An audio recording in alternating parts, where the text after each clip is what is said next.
জয় যিশু। পিতা পুত্র পবিত্র আত্মাকে ধন্যবাদ দিই, প্রশংসা করি, গৌরব করি প্রাণ ভরে, হৃদয় ভরে, অন্তর ভরে মহান নামে। যে আজকের আমি আসতে পেরেছি পিতা পুত্র পবিত্র আত্মার দয়া, আশীর্বাদ আর সাহায্য, তার জন্য পিতা পুত্র পবিত্র আত্মাকে ধন্যবাদ জানাই। আজ আমি ঈশ্বরের জীবন্ত বাক্য নিয়ে এসেছি প্রিয় ভাই বোন তোমাদের কাছে। তোমাদেরকে জয় যিশু দিয়ে আমি আমার বাক্য শুরু করছি। আজকের আমি বাক্য বলবো অন্তরাত্মার চিন্তা। অন্তরাত্মার চিন্তা। অরাম রাজার একজন সেনাপতি ছিলেন যার নাম নামান। নামানের কুষ্ঠ রোগ হয়েছিল। ইসরায়েলের ভক্ত ইলিশার কাছে যাওয়ার ফলে তার প্রার্থনার দ্বারা কুষ্ঠরোগ থেকে মুক্তি পাওয়া সম্ভব এই জেনে নামান এলিয়াসার কাছে পৌঁছালেন। সে রাজার অনুমতি নিয়ে কিছু সোনা এবং পয়সা নিয়ে এলিশার ভক্তকে বললেন যে তুমি গিয়ে জর্দন নদীতে গিয়ে 7 বার ডুব দিয়ে এসো। প্রথমে এই কথা শুনে নামানোর রাগ হলো। তারপর সাক্ষীদের কথা শুনে জর্দন নদীর ধারে গেলেন এবং 4 জন নদীতে 7 বার ডুব দিলেন। ডুব দেবার পর উঠে এসে দেখলেন তার শরীর শিশুর মতো কোমল হয়ে গেছে। তিনি খুব খুশি হলেন। তিনি এলিমার কাছে এলেন এবং ভক্ত এলিশার প্রার্থনার জন্য তাকে ধন্যবাদ দিলেন। তার রোগ থেকে সে সম্পূর্ণ মুক্তি পেলেন। এই যে উপহার আমি তোমার জন্য এনেছি তা গ্রহণ করুন, এই রকম বলে সোনা ও পয়সা নিচে নামিয়ে রাখলেন। বন্ধু, তোমার একটা পিনও আমার চাই না, পয়সাও চাই না, খুশি হয়ে ফিরে যাও, ইলিশার উত্তর দিল। নামান খুশি হয়ে নিজের রাজ্যের দিকে এগিয়ে গেলেন। কিন্তু এলিশার সেবক গেহসী এই সব মনোযোগ দিয়ে দেখেছিলেন। নামানোর ধন এবং সোনা তার চোখকে অন্ধ করে দিন। আমি এক্ষণে আসছি বলে গেহসী নামানোর পিছনে দৌড়ে গেলেন। এই দেখে নামান তাকে জিজ্ঞাসা করলেন, আপনি কেন এখানে এসেছেন? গেহসী বললেন, আপনার যাবার পর কয়েকজন যুবক এলিশার কাছে এসেছিলেন। তাদের দেয়ার মতো ওখানে কিছু ছিল না। পরে আপনি যত পয়সা এবং সোনা এনেছিলেন তা নেওয়ার জন্য এলিশা আমাকে আপনার কাছে পাঠিয়েছিলেন। তখন সে সমস্ত কিছু নিয়ে গেহসীর সঙ্গে ফিরে গেলেন। গেহসীর ঘরের পাশে পৌঁছানোর পর এগুলি সব এখানেই থাকুক বলে চুপচাপ তাকে যেতে দিলেন। গেহসী, তুমি কোথায় গিয়েছিলে? ভক্ত এলিশায় জিজ্ঞাসা করলেন। আপনার দাস তো কোথাও যায়নি। সে একটা মিথ্যে কথা বলে দিল। যখন ওই পুরুষটি রস থেকে নেমে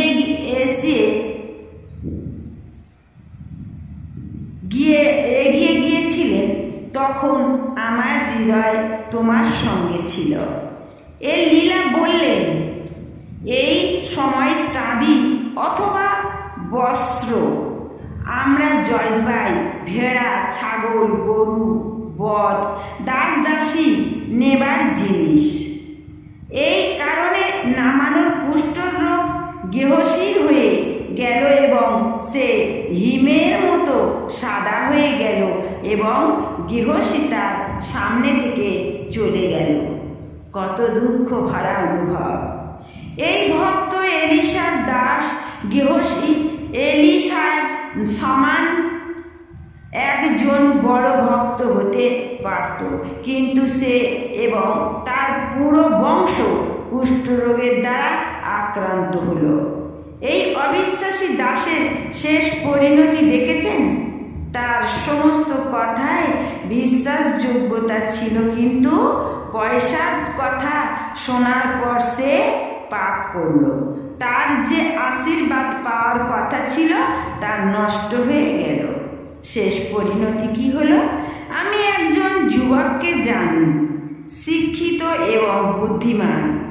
নিজের যোগ্যতার জন্য বেঙ্গলে সে একটা ভালো চাকরি পেয়েছিল।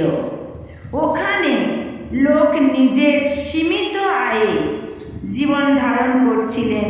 তখন সে ধাপে ধাপে পদোন্নতি করছিলেন।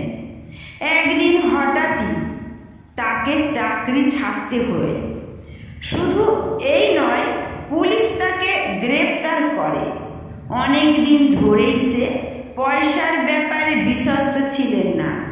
ছোট্ট অপরাধ তাকে বড় অপরাধ করতে অনুপ্রেরণা জাগায়। প্রথমে সে 100 টাকা করে বেশি নিত, পরে তা 1000 টাকার বদলে যায় এবং শেষে সে ধরা পড়ে। এই যুবক ভালোভাবে শিক্ষা নিয়েছিলেন এবং তিনি যোগ্য ছিলেন। অনেকের থেকে তিনি ছিলেন বুদ্ধিমান, কিন্তু পয়সার ব্যাপারে তিনি ছিলেন অবিশ্বাসী। এখন তার সব কিছুই নষ্ট হয়ে গেছে এবং শেষে পুলিশের হাতে ধরাও পড়েছে। একজন ব্যক্তি একটা নতুন মোটর গাড়ি কিনে একজন ড্রাইভারকে তা চালাতে দেন।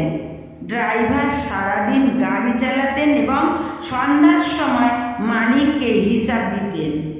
ওই ড্রাইভার মালিকের ঘরের একজন সদস্য হয়ে গিয়েছিলেন, কিন্তু সময়ের সাথে সাথে মালিক বুঝতে পারলেন যে সে পুরো হিসাব দিচ্ছে না এবং সে পয়সা সরাচ্ছে। কয়েক সপ্তাহের মধ্যেই মালিক তা ধরে ফেললেন।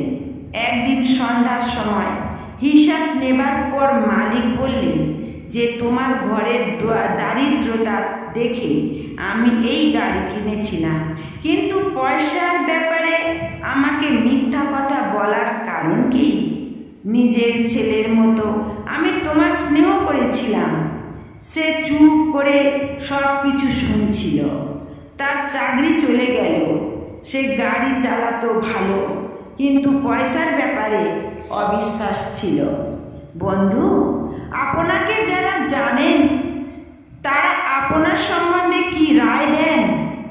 আপনি ধার নিয়ে সময় মতো ফেরত দেন কি? নিজেই একবার ভাবুন।